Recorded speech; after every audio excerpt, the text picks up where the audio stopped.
Hello and welcome. We're so glad that you've joined us this morning. My name is Liz.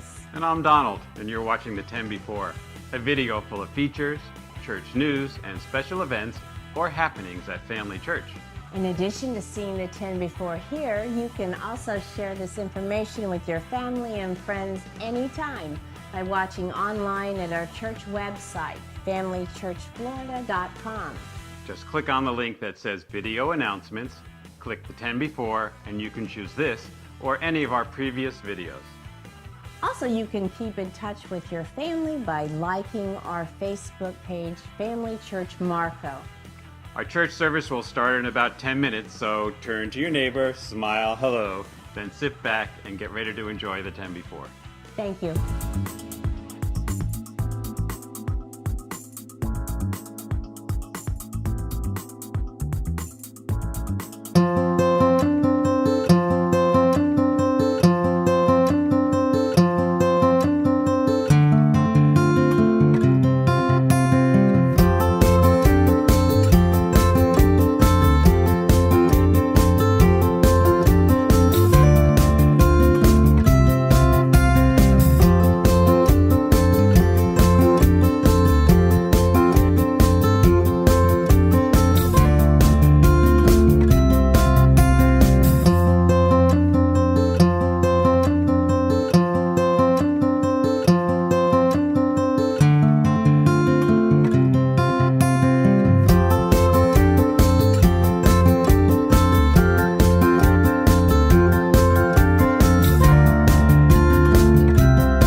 Interesting facts about the Bible.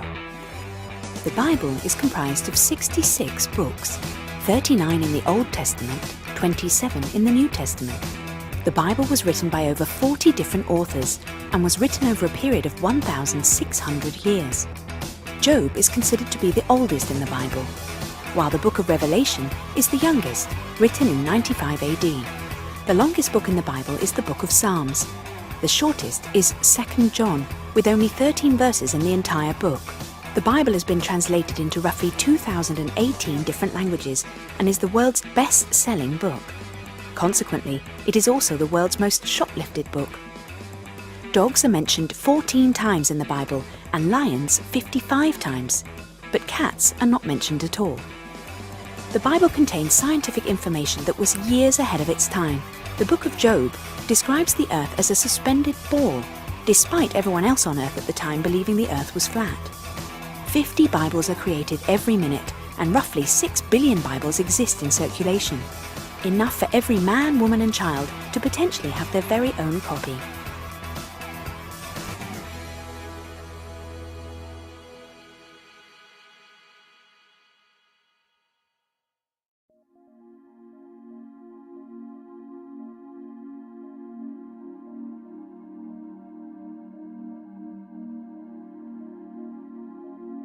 My name is Mark Dever. I wrote a book called 9 Marks of a Healthy Church.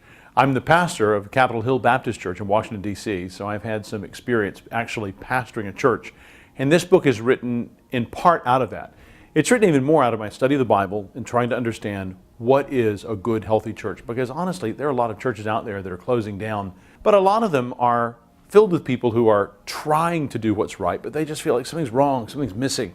So I was trying in this book to look at what does the Bible say a church should be like? How is our experience as Christians to be lived out together in a local congregation? And what's missing in a lot of those local congregations today? This book is a look at 9 specifically biblical ideas, things that we see in the Bible for the local church that are often neglected today. A couple of those things that you would not expect to be in the book, but that are in the book that will tell you how to help your church to be more healthy would be an understanding of biblical church membership. Yes, I said church membership. It is actually true that the Bible teaches us that we should commit ourselves formally. We should join a local church.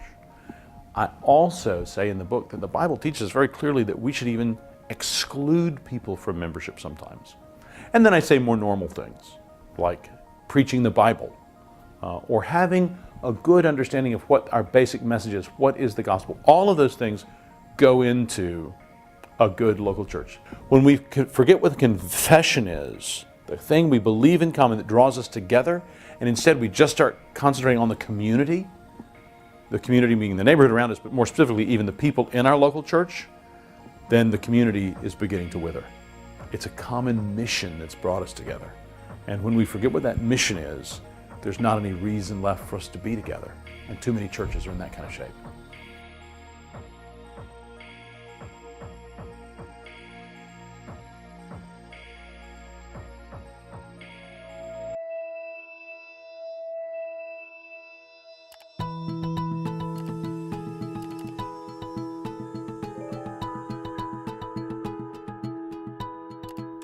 Once per week, I take an alone night out to enjoy some simple solitude. This week, while reading a book at the local coffee shop, I called my husband to check in, to remind him to load the dishwasher, give our daughter her vitamins, and to make sure she had a bath. You know, the important things. We talked for a moment and then said goodbye, and I settled back into my book. But after a minute, I heard a voice from my phone. I picked it up and realized that neither of us had actually hung up. What I heard was awesome. He was busy pretending, giggling, and laughing with our 5-year-old. I listened, I smiled, I laughed out loud. Forget solitude. I couldn't break myself away from the beauty of this moment. A father playing wholeheartedly, undistracted with his child. I felt a rush of thankfulness, so grateful that my daughter has an amazing father.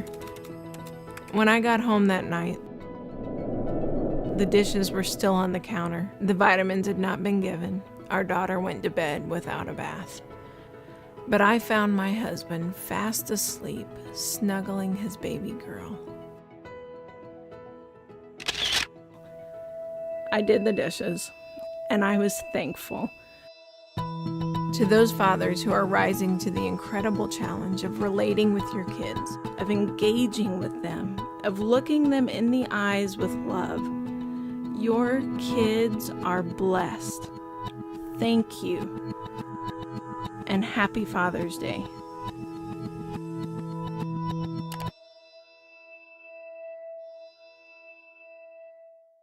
Hey, church, we are standing here outside of Burger King with with Dina Hatt and Liz Pecora, and we're here to give you some important announcements. Come and join us for Family Worship Sunday. We want you to come and enjoy the children as they come in with their families. We celebrate what the Lord has done for us. Amen. It's going to be a great day. We're all going to be together as a family, and we are so looking forward to it. Yes, we are. And then we're going to have a barbecue afterwards, and where we can have lunch together and enjoy each other's fellowship. Sounds great. Don't miss it. Don't miss it. Be there or be square. Amen. Not Burger King. Thank you for joining us at the 10 Before.